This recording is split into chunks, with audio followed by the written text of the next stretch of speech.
For some, the fast-action home pregnancy test is one of the modern world's greatest innovations, but it might not exist at all without the work of Jewish scientist Regina Kapeller-Adler.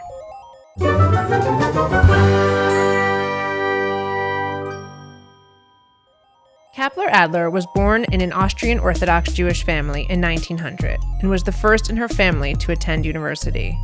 In 1934, Kapeller-Adler discovered a quick method for detecting the amino acid histidine in urine, which is present early in pregnancy. At the time, the standard pregnancy test took days to complete. Kapeller-Adler's method required just a few hours. The Austrian press described her innovation as a sensational discovery and a significant achievement.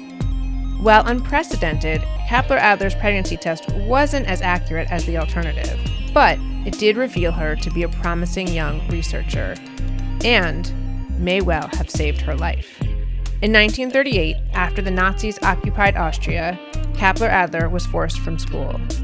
But the pregnancy test had built Kapeller-Adler an international reputation, and the acclaimed English geneticist Frances Crewe arranged for her to be given a position at the University of Edinburgh.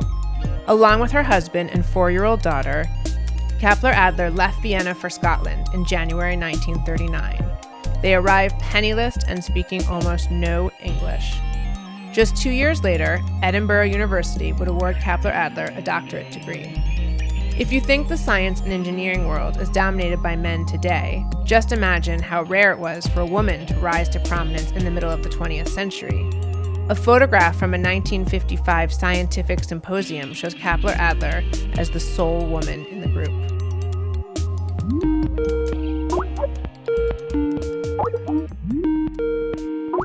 Hello, Liesl. Nice to see you. Good to see you too. Is there anything that you would like to tell us about your mother?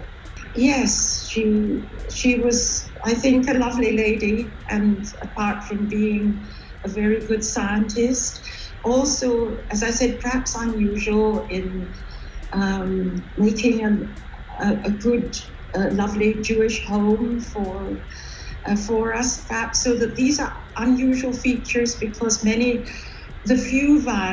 few women scientists of the time, I think, many of them found it difficult to perhaps get married, and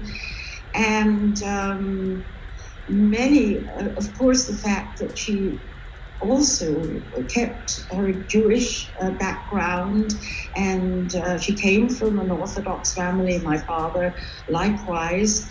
So there was quite a few other unusual, I think, features about my mother. She officially retired in 1965, but continued to teach and conduct research. Kapeller-Adler's final paper was published in 1972. She died in Edinburgh in 1991 at the age of 91. Countless women and families have her and her pregnancy test to thank.